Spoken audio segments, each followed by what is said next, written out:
Welcome to Week in Review. You know, things are escalating, pressures and persecution in this culture, and I want to make sure you're aware of it as we look back and as we look ahead.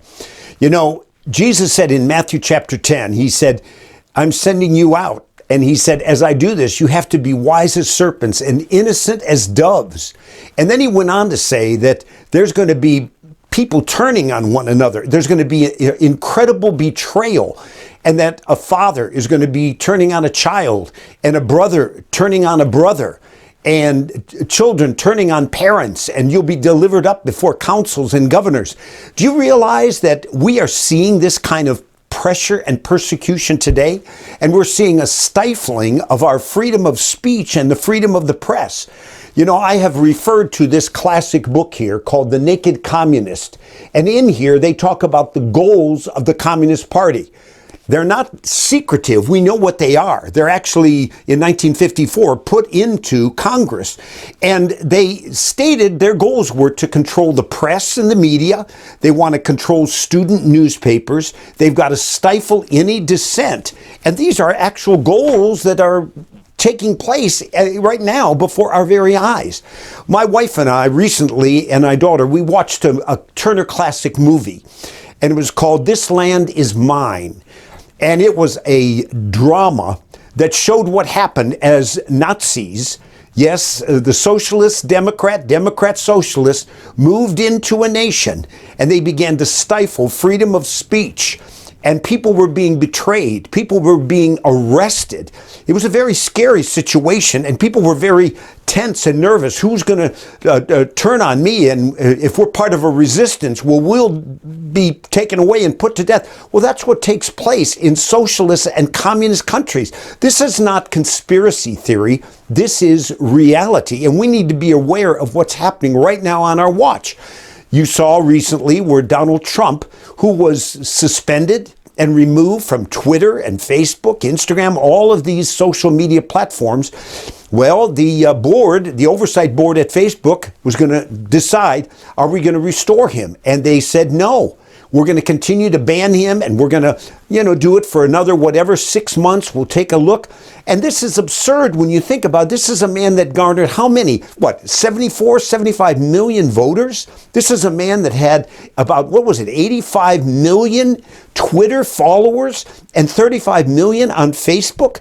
Now, Facebook says they have a mission. And do you know what it is? Their mission is to make a more open and connected world. So they're supposedly committed to freedom of speech. But what's happening, and it's happening right on our watch, if you're not careful, you can miss this kind of stuff, because our First Amendment guarantees you and me what? Freedom of expression, freedom of speech and the press. But there are those today that are trying to ban and stifle those that are conservatives, not just Donald Trump. You say, why are they doing it? Well, because just like you saw, Black Lives Matter Foundation, what did they go after when they heard about the Facebook Oversight Board taking a look at Donald Trump again to reconsider? They issued their statement. And see, they have hundreds of chapters all over America.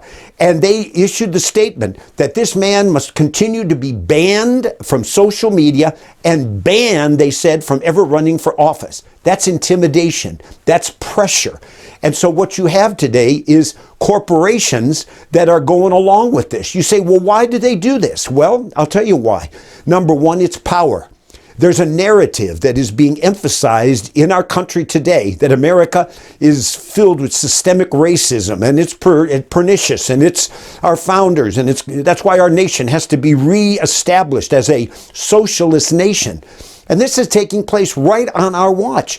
And corporations want to maintain power, and so they go along with this narrative. Also, they do it for profit. They want to, they'll virtue signal that, we're with the cool ones, and we're right with you, because they're afraid that, they could get a bad reputation, so we're going to virtue that we're noble.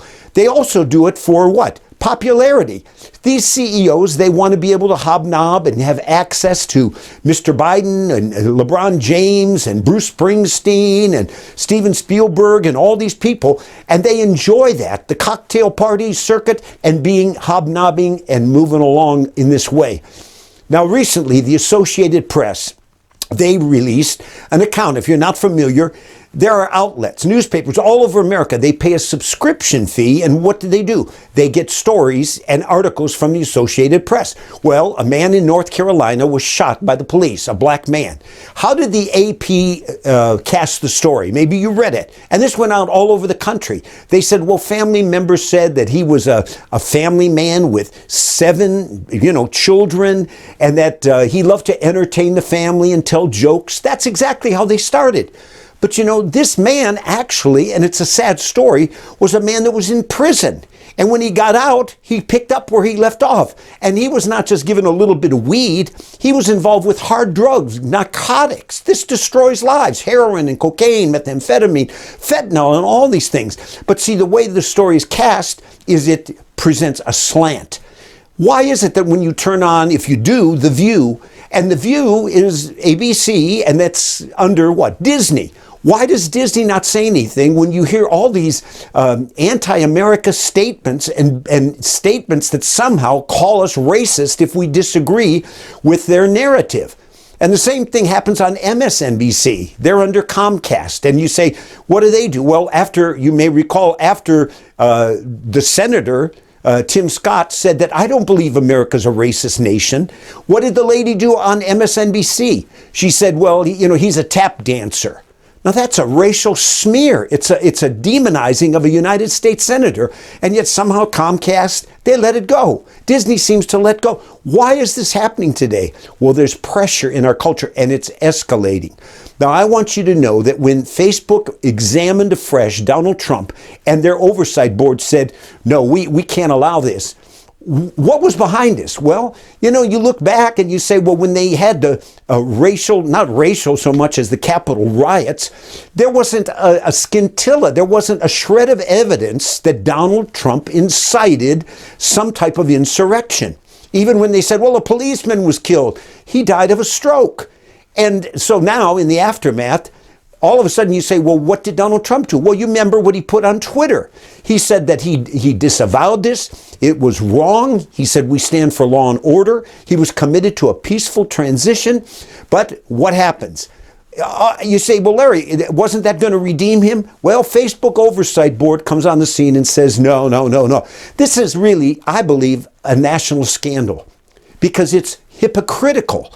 Facebook supposedly is supposed to be open and connecting people. We have First Amendment rights. Mark Zuckerberg is a very wealthy man. He's a billionaire, and he lives in a country that allows freedom of speech. But why? Well, there are powers and principalities at work to stifle our freedom of speech and promote a totalitarian socialistic system.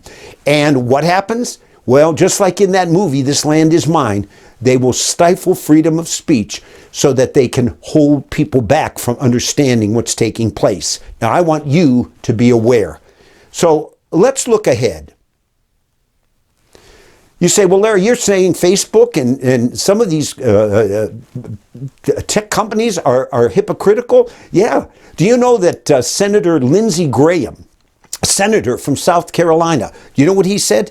He said, this kind of stuff is absolute absurdity, what's going on with corporations siding and going down these paths.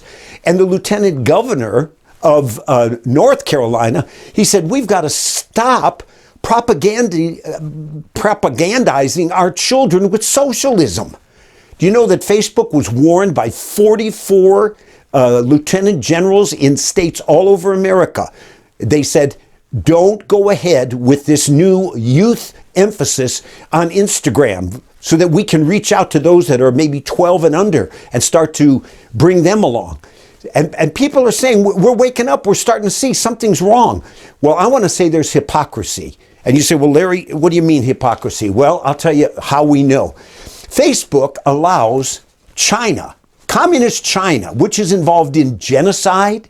They will slaughter unborn babies by the millions and millions. They will move into where?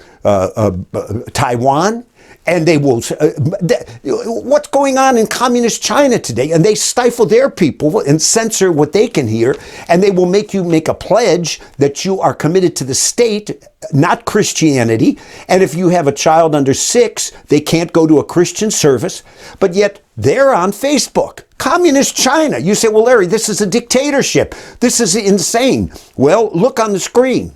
You know what you got? When you look on there, you say Communist China. What do they have? Well, they have, first of all, 90 million Facebook followers for their news agency. And then you have their People's Daily, 86.5 million followers on Facebook. Their Global Times, 62 million on Facebook. And this is Communist China. Facebook allows them, but Donald Trump and conservatives, well, that we've got to watch and we got to stop.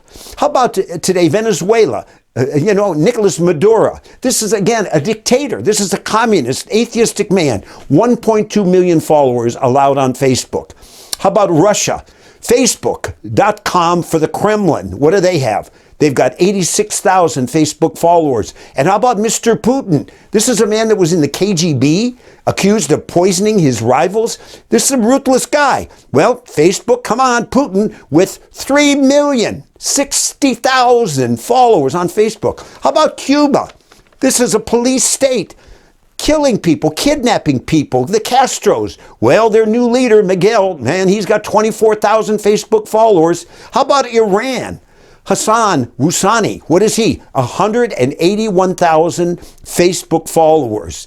And this is a man that says we want to see the United States destroyed and Israel wiped off the map. Well, he's all right on Facebook.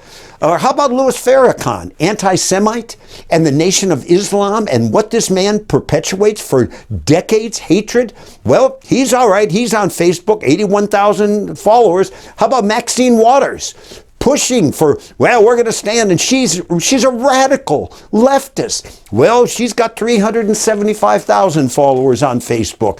How about Black Lives Matter? 786,000 followers on Facebook. Folks, we're living in dangerous times, and you need to be aware of it and not be fearful, but be discerning as a son of Issachar. Understand the times with knowledge of what to do. And maybe you're aware recently a new book has come out. It's on Amazon, and it's their big bestseller. But do you know Senator Josh Hawley of Missouri? His book is titled The Tyranny of Big Tech. The Tyranny. It's an expose.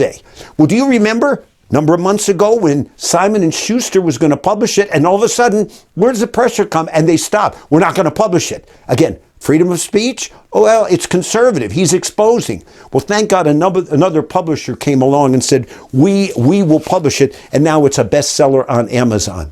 I want to tell you, we're living in some very dangerous times, and you need to be aware, because if they can do this to Donald Trump, and they can do it to conservatives that are in the public light, they can do it to you. Here's the book, Live Not by Lies. And I've referred to this. And Alexander, Solzhenitsyn, exposed in his lifetime what was going on in Soviet Russia. And he said that we had to live by a motto. It's what? Live not by lies. And in other words, propaganda is coming our way. And we've got to be discerning. And the Bible commands us and directs us. We're to be discerning and careful. And I'm challenging you as we look into these future days. Be alert, be bold, be in prayer, but be discerning. And let's stand in solidarity, in unity with those that are speaking up and are courageous in this hour. We're not going to let anybody stifle freedom of speech and that which is what? In alignment with God and His Word.